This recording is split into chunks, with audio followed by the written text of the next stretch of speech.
Hi, I'm Bert Nussbaumer from macrobeat.co.uk. Well, a tumultuous week comes to an end, where we've really been on the brink of war early in the week, which things really looked rather very shaky and dangerous, to a very quick de-escalation, which is probably the shortest Middle East crisis on record from what I have gone through in my career, which of course is a good thing, given that this is about the last thing the world would need, and it's definitely the last thing the world economy would need. With the de-escalation at the later stage of this week, we already back focusing on the real economy.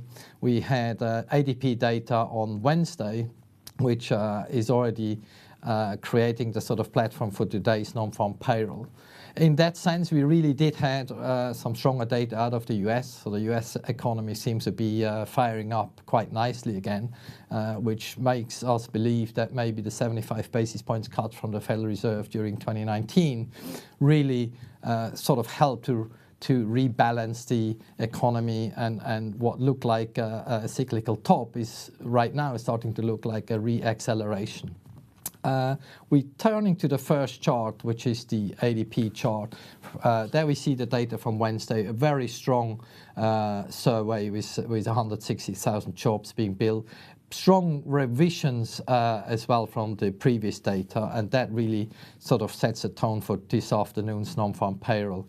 Obviously, we do know the correlation between ADP and non-farm isn't always the greatest, but with probably the holiday season, so we could see a strong non-farm payroll this afternoon. Whether this is just seasonal from the holiday period or if it's real, we have yet to see, probably more into February. But as a headline number, I would expect a strong reading. On the next chart, we see the dollar index. The dollar really suffered a lot during the December, where we had a strong leg down on the dollar, and we just seem to sort of crawl back. We're starting to squeeze higher again on the basis of strong US data versus the rest of the world rather moderate. We are now about to possibly test this 97.80 resistance, which is the top line from the 2019 dollar highs. I'm not convinced that we're going to break that area just yet. I think the market is still on the mantra from the Fed that if the data is weak, they're going to cut. If the data is strong, they're not going to hike. So as long as we don't have rate hike expectations coming in, I don't think the dollar really needs to start a very strong rally from this point. But it's fair enough that we come off the lows given the strong US data. On the next chart, we have oil. Oil, as you can see, we had the crazy move once we had this entire Iran saga. But since the Iranian revenge action that didn't really kill any US personnel, together with the calm tone from the Trump press conference, just sees oil come all the way back down. And if things remain as they are right now, this saga is really over, and oil is going to be more under pressure probably again in the short term.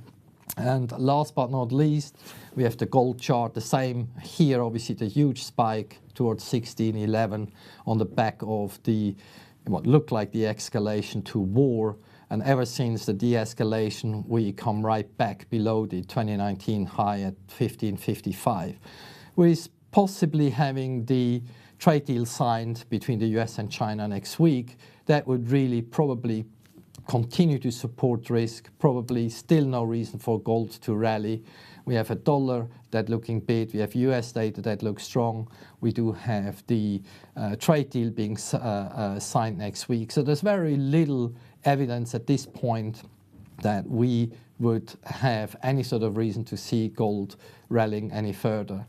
The highlight for next week is really going to be the Chinese delegation that is going to traveling to the US to sign phase one deal. Whether this leads to another rally in equities has yet to be seen, because really we've been talking about this for so many months that this should just put really the end to it.